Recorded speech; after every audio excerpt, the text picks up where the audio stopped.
Hi everyone, Abby's video. Today's video is going to be a little bit different. I'm asking you, why do you love Overwatch? I've been doing a little bit of, controversial videos and criticism-based videos towards the balance team and all sorts of other things like monetization, etc., etc. But I thought, I've been trying to do a little bit more positive content lately. I just call it like it is. So I decided, you know what, let's do a fun little video, something a little bit less over the top and serious, and focus towards understanding why do we as a community like or love Overwatch and what do we enjoy about it. So I want you guys to tell me in the comments down below. I'll be reading everything and replying to all of them if it's interesting, of course, and allows me to, on why you love Overwatch, and let's discuss that. For me personally, there's a lot of reasons to love Overwatch. First of all, we have a huge and very diverse cast of heroes and villains all in the game that are all very, very expressive, have amazing voice actors, great art choices in their character and their overall world building, the way the way the stuff looks for them in terms of equipment and all sorts of stuff. So that's just from that like character and world perspective of and lore. Like I really love the lore in this game as well. I haven't had the chance to really sit down and talk to anybody about the lore. I'm very, very up to date with it. What do you guys think? Do you like the lore? I know there's like very few small controversies here and there about the lore lately, and I am kind of up to date with that as well. But I overall really love what's going on in the Overwatch universe. And the only thing that is a little bit disappointing is at how slow of a pace the lore actually progresses. Like, to be honest with you, we've not really moved forward with the lore. We just keep getting more stuff about the backstories and what happened in the past, and I'm just kind of tired of that. I really hope in the future, in different forms and shapes, we can get ways to move the lore forward. Because like all we've really done is, hey, Overwatch is kind of just back together and Ramatra is the big bad behind Null Sector. That's kind of it, right? Now, moving on, talking about individual character stories. I got some favorites. In terms of villains, I absolutely adore Doomfist's villain story with the way he got the gauntlet, his ideals, his visions, how he just doesn't care about most things, and his worldview is so twisted to the point that he genuinely thinks he's a hero. And I feel like that's something that if you kind of like look at with every Overwatch hero, despite whether they are a villain or a good guy, or in this case, a actual hero, they're all heroes of their own stories. Doomfist genuinely believes he is trying to do something good for the world, right? Ramatra is also under that same influence that, through the act of extreme measures that he's going through with violence, he will obtain omnic freedom, peace, etc., etc. And, from our spectators' perspective, we know that this isn't right, this is very wrong, and hopefully, Ramatra and Zen have a great confrontation in the near future. In the PvE missions, I would really love to see just, Genji, Ram, Zen all in, like, confronting one another, since, there's so much potential there in terms of lore and storytelling. I'm also a really big fan of some of the more simpler stories like 𝐒𝐈𝐈𝐓𝐄𝐇. 𝐒𝐒𝐈𝐈𝐓𝐄𝐇 story, just kind of this, trained fighter who experiment or, some ritual goes horribly wrong. She loses everybody in the process and she's isolated herself and is kind of on her own, So 𝐒𝐈𝐈𝐓𝐄𝐇, really like her as well. I think her voice actress did a phenomenal job with her. Another character story that I really, really love. I mean, these ones shouldn't come as a surprise. I love the Shimada story. I love the setup for what they're trying to do with Kiriko and Hanzo going into a book. So for the people that are like deep into the lore, they would know what I'm talking about in regards to that. And I'm also a big fan of Widowmaker's story. I think it's a very interesting tale. It definitely makes you rub your chin and question like what's really going on behind the scenes. But it's very interesting. Reinhardt also has a very, very amazing animated short right up there with, Genji and Hanzo's Dragons animated short. The Bastion, the Last Bastion animated short is also very, very great.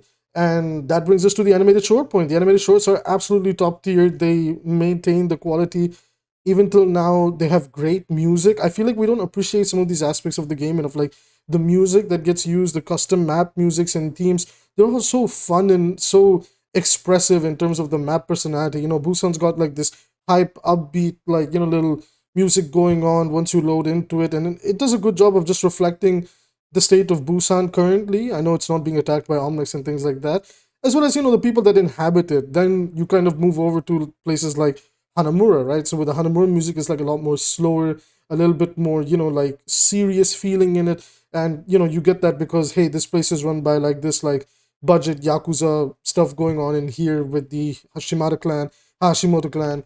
Really interesting stuff going on. Now, in terms of gameplay, I really think there is no game out there that can replicate what Overwatch has managed to do. Really, the feeling of each character is amazing. It doesn't even matter if you play something as boring as Bastion, or if you play something as fun and interactive and engaging as Tracer. These characters, each of them in their own unique way, in the maps that we load up into, they are just so smooth in the way that their kits play, that the way that they work out. I do have some criticisms for some of the newer heroes where I feel like there's a little bit lack in quality. Particularly, I thought Mauga felt a little bit janky, but maybe, he's a little bit unfinished. So I will give them a little bit of benefit of the doubt over there. I do believe Mauga, the way his animations were working when he was on live for a little bit, for those 3 days, is a little bit awkward. So it's a little bit here and there. Other than that, even just the standby animations for the characters, if you guys have ever noticed, you can kind of see like the personalities being expressed. For example, like when Genji, Zen, or Roadhog, they're kind of like AFK. They have like these really slow, slight weapon inspect like animations where it just describes their personality of being a lot more patient compared to the rest of the roster. But then if you look at Tracer, her little idle animation, has her wiggling around. Just she really just wants to go forward and do her thing. So the character expressions and everything. And if you ever use the replay code, and if you guys are spectators in third person, or if you've ever watched professional Overwatch and seen the game in third person, man, these heroes they look amazing under the third person spectator view as well. It just the way the animations flow, and it just showcases how amazing these characters look and come to life on the screen. It's wow, it's amazing. And what else do we love about Overwatch? I gotta say, it is a part of it. I do love the skins. I think, at least for me personally, when it comes to video game skin quality, Overwatch for me is at the top. The art team hard carries this game. Like there's so many amazing skins. There's that Zulong Sombre skin that everybody's a fan of. I'll showcase it on screen right now. Amazing work by the art team as always, from front to back, top to down. It's an amazing amount of details. I believe the skin is a tribute to the Shanghai Dragons when they won Overwatch League. I believe one of the tournaments they won, and unless it was the actual Overwatch League altogether, my memory does not serve me well. But it's a fantastic skin. Then you have skins like, for Reinhardt, you have this one I'm showcasing on screen right now, 2020 Atlantic All Star skins. Just, man, when the art team, they really want to put in effort to give characters an amazing skin, they always do a fantastic job. They never let us down when it comes to delivering some new skins. Even this new one in the shop, man, it's really caught my eye. I don't play Orisa, but man, have I been thinking about picking it up. It's the rubber ducky Orisa skin. The fact that the middle of her body is like a giant, like, that, like the water containers that you put into the water coolers. It's like it's barely noticeable, but the shape, you can kind of make it out, and it just looks amazing. I love that most of her upper body is just like, these like squeaky toys put together. Her weapon model looks really good. The water flow, it's just the textures look so good. And if you move Orisa around a little bit, you can see the rubber ducky just kind of wiggles here and there. It's very, very cute. And the spear looks really good. They could have done a little bit more, but I thought the spear came out well altogether. I don't know, man. Might be picking up the rubber ducky Orisa. Even Bathmaster Zen. This is an epic skin, and it legitimately could pass as a legendary skin. I was surprised. I was like, wait, this is not a legendary skin, dude. This looks like a legendary skin. And man, look at these orbs. The little rubber ducky. It's so cute. The hat that the shower cap he's got on, the little bubble effects going around. It's so cute, man. Like the art team. Let's forget the prices for a second. The art team does a fantastic job when it comes down to this stuff. Even if I circle us around onto something like Mermaid Symmetra, man, Mermaid Symmetra is one of my favorite skins. Hey, maybe that's tomorrow's video. Tomorrow, let's do a top 5 skins from Abby, and then I'll ask you guys as well. So hey, save your opinions for that video. Don't leave them in the comment. In this comment section, I want you to tell me, why do you love Overwatch? So Mermaid Symmetra over here, she just looks so beautiful. I love the color choices. I love the pinchers. The lobster like pinchers going on, and just the lobster shape altogether is very cool. And I believe that this middle thing is supposed to be the head. It's just upside down, if I'm not mistaken.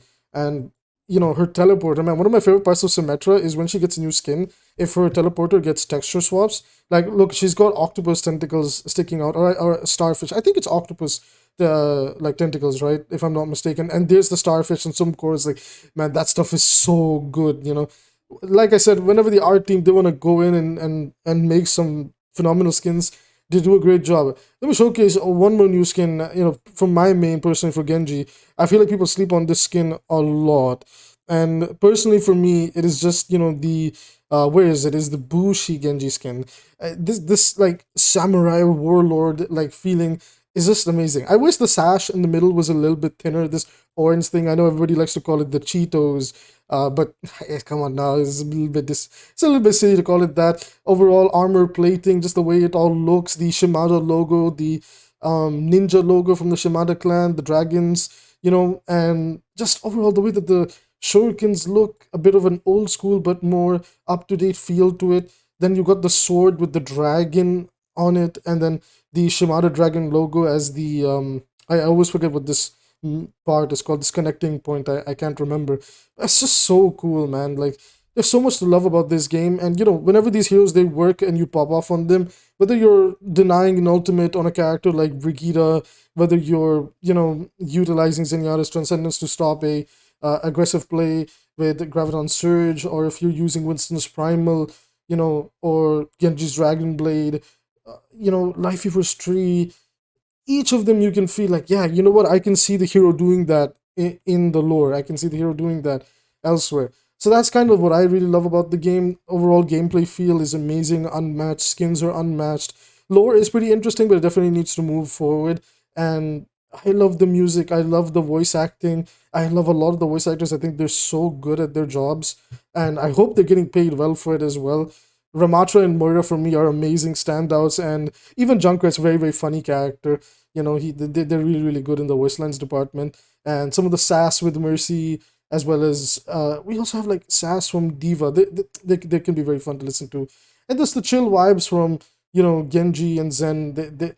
It's just so good. Like everybody is so different. It never feels like Overwatch struggles in the character department.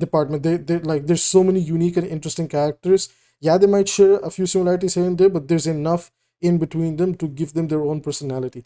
Anyways, everybody, that's going to be it for this video and why I love Overwatch. Man, I could talk about it for a while, but I want to keep this video short. I gotta go study for the midterms this Saturday. So with that being said, if you guys want to support the channel for free, all you have to do is hit like and subscribe, and let me know in the comment sections down below, what do you love about Overwatch? And if you want to support the channel financially, you can always use the super chat feature until I get a Patreon set up, most likely by next week. And I appreciate any form of support that you want to send my way. You can also follow me on Twitter down below. And I will see you guys in tomorrow's video.